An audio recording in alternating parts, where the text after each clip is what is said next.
Assalamualaikum warahmatullahi wabarakatuh. Halo adik-adik PSA 97. Jumpa lagi bersama Kak Anggi di sini. Gimana nih kabar adik-adik semua? Pastinya selalu sehat dong ya. Tetap sehat dan semangat karena kita akan berbincang-bincang nih mengenai tes yang bisa dibilang susah-susah gampang atau gampang-gampang susah. Ya, tes apa lagi sih kalau bukan TKP atau tes karakteristik pribadi. Nah, kalian semua pasti udah kenal dong sama tes yang satu ini. Udah tahu nih bentuk-bentuk soalnya seperti apa. Jadi, kalau kalian perhatikan, tes ini mudah atau susah sih? Tentu jawaban dari masing-masing kalian akan beragam ya, dan dengan alasan yang beragam juga tentunya. Tapi yang jelas, karena ini tes yang harus kalian hadapi nantinya, jadi mau nggak mau sebagai bentuk ikhtiar, kalian harus kenali lebih dalam nih mengenai TKP ini. Udah siap? Kalau siap, yuk kita kenali TKP. Oke, kalian pasti udah tahu ya, TKP itu merupakan tes yang sangat penting untuk mengetahui sejauh mana nilai dan sifatmu menghadapi berbagai permasalahan yang akan ditanyakan nantinya dalam bentuk pernyataan. Nah, seperti yang kakak bilang tadi, kalian pasti udah tahu dong bentuk soal TKP, yang mana kita dihadapkan pada suatu pernyataan berupa permasalahan dan kita disuruh memilih nih, sikap apa yang harus kita ambil dalam menghadapi permasalahan tersebut. Tentu jawaban dari masing-masing individu akan berbeda kan, tergantung karakter pribadinya masing-masing. Nah, ini nih kuncinya. Kita harus cari tahu dulu nih, karakter pribadi yang seperti apa sih yang dicari oleh tes ini. Jadi, ada banyak aspek ya dalam TKP ini. Oke, kita mulai ya. Aspek-aspek dalam TKP itu banyak banget. Yang pertama ada aspek integritas. Oke, aspek integritas itu sendiri artinya merupakan konsistensi dan keteguhan yang tak tergoyahkan dalam menjunjung tinggi nilai-nilai luhur dan keyakinan. Jadi aspek integritas ini bertujuan untuk mengukur tingkat kebaikan atau ketulusan hati seseorang. Dalam kesehariannya, orang yang baik dan tulus pasti berani mengatakan yang benar itu benar dan yang salah itu salah. Orang ini tidak takut terhadap resiko apapun yang kemungkinan besar akan menimpa dia. Dia berani memperjuangkan kebaikan dan kebenaran walaupun mungkin hal tersebut bisa membahayakan karirnya. Nah, orang-orang yang kayak gini nih yang pantas untuk mendapat tanggung jawab yang besar dan mengatur urusan-urusan penting yang menyangkut orang banyak. Jadi, kalau orang yang mempunyai aspek integritas tinggi itu cocok banget untuk jadi seorang pemimpin. Karena apa? Karena dia memegang prinsip orang yang punya pendirian yang teguh gitu. Jadi aspek integritas ini biasanya dimiliki oleh orang-orang yang berjiwa pemimpin. Oke. Yang kedua, aspek kejujuran. Nah, jujur itu apa sih? Jujur itu merupakan persamaan antara ucapan, perbuatan, dan hati nurani. Jadi, aspek kejujuran ini bertujuan untuk mengukur tingkat ketulusan hati seseorang dalam berkata dan berbuat yang benar sesuai norma agama. Nah, ini nih yang sering sekali kita dengar. Kata jujur ini artinya adalah persamaan antara ucapan kita dengan perbuatan kita dan hati kita. Jadi kalau nggak selaras berarti kita belum bisa nih untuk bersikap jujur gitu ya. Jadi karakter jujur ini sangat penting.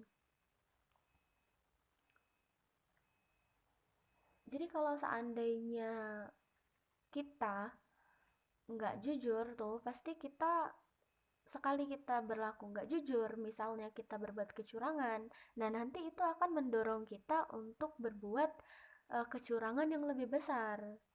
Ibarat kata tuh kita coba-coba nih nggak jujur sekali, dua kali, dan lama-lama nanti sekali kita bohong, sekali kita nggak jujur, pasti akan ada kebohongan-kebohongan lain gitu kan, untuk menutupi kebohongan yang pertama. Jadi aspek kejujuran ini sangat penting. Kayak gitu ya. Nah, kemudian yang ketiga, aspek kemampuan beradaptasi. Nah, kemampuan individu untuk melakukan penyesuaian terhadap lingkungan. Nah, tujuannya untuk apa?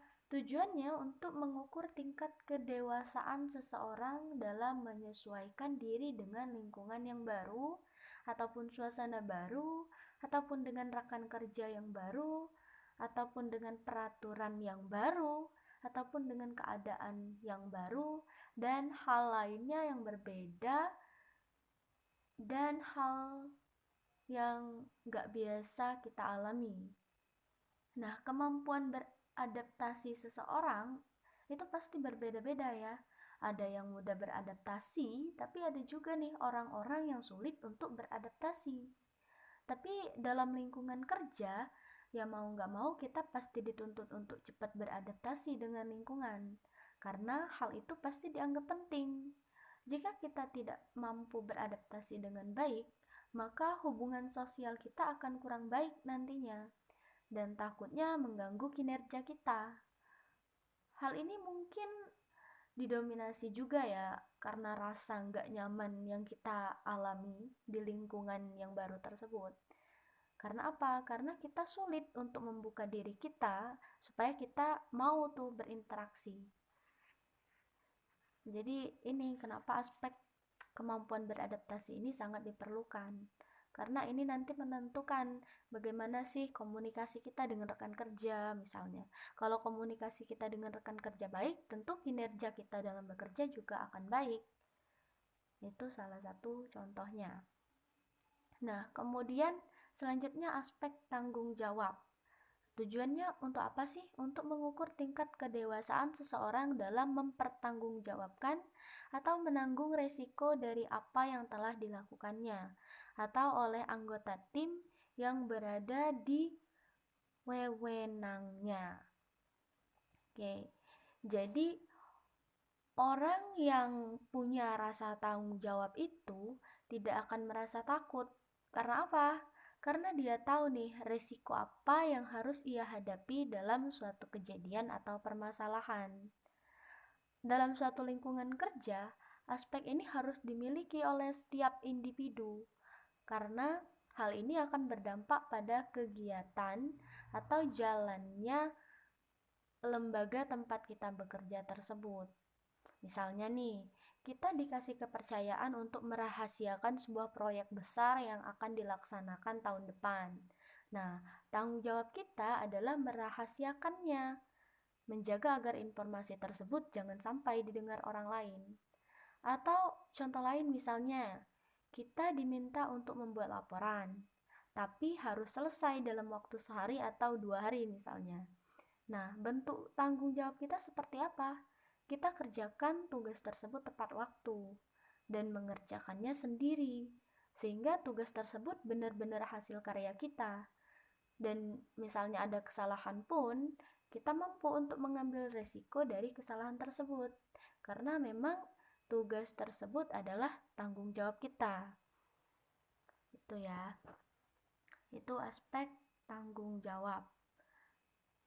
Selanjutnya, aspek pengendalian diri. Nah, aspek pengendalian diri ini bertujuan untuk mengukur tingkat kedewasaan seseorang dalam mengontrol emosinya, dalam menghadapi situasi tertentu yang tidak disukainya. Nah, ini merupakan alat ukur yang tepat banget loh untuk tahu tingkat kedewasaan seseorang. Karena orang yang mampu melakukan pengendalian diri merupakan orang yang pola pikirnya realistis dan berpandangan ke depan. Misalnya, ada seorang rekan kerja kita yang membuat kesalahan berulang-ulang dan tanpa menyadari kesalahannya. Nah, gimana nih? Dia salah dan sama sekali nggak ngerasa bersalah. Ngeselin nggak tuh? Iya kan ya? Tapi orang yang bisa mengendalikan dirinya pasti akan mencari alternatif yang bagus nih untuk menyadari si pembuat kesalahan ini. Tanpa dia harus ikut menggibahkan dia bersama rekan-rekan kerja kita yang lain misalnya, atau memarahi dia di depan rekan-rekan kerja kita yang lain. Jadi orang yang mampu melakukan pengendalian diri pasti mampu mencari alternatif solusi untuk menyelesaikan suatu permasalahan tanpa harus meluapkan emosi sesaat di dalam dirinya. Oke, itu aspek pengendalian ya, pengendalian diri. Nah, kemudian aspek semangat berprestasi bertujuan untuk mengukur tingkat motivasi dan kekuatan tekad seseorang untuk melakukan tugasnya dengan baik dan meraih capaian-capaian tertentu yang signifikan dan penting. Jadi, orang yang memiliki semangat berprestasi ini adalah orang yang memiliki motivasi kerja yang tinggi.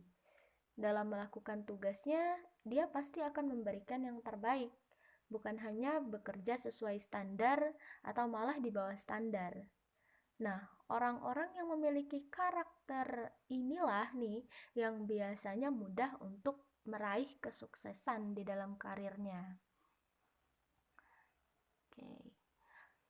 Kemudian selanjutnya aspek inisiatif.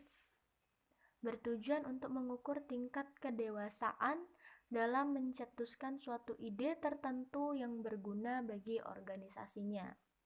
Jadi sebenarnya inisiatif ini erat kaitannya dengan kreativitas kerja ya. Bedanya kalau inisiatif itu merupakan suatu ide, sedangkan kreativitas adalah pelaksanaan dan penerapan ide tersebut. Nah, orang yang punya tingkat inisiatif tinggi ini bagus untuk membantu dia melaksanakan tugas-tugasnya. Hal ini akan memancing munculnya inovasi yang baik bagi kantor tempat ia bekerja mungkin atau lingkungan tempat ia bekerja. Nah, kemudian aspek kreativitas kerja itu bertujuan untuk mengukur seberapa tinggi kamu memiliki daya cipta untuk berbuat atau membuat sesuatu yang baru. Nah, jadi itu tadi ya. Jadi berbeda antara aspek inisiatif sama aspek kreativitas kerja.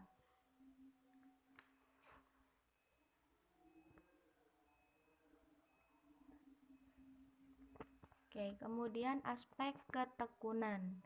Nah, kalau aspek ketekunan bertujuan untuk mengukur tingkat kontinuitas atau kesinambungan dari performa kerja Anda. Jadi kalau kita tekun, pasti itu akan berkesinambungan terus kita jalani. Kemudian aspek penghargaan terhadap orang lain bertujuan untuk mengukur tingkat kedewasaan Anda dalam menghargai orang lain. Oke, mungkin sampai sini aja. Mbak akhiri. Wassalamualaikum warahmatullahi wabarakatuh.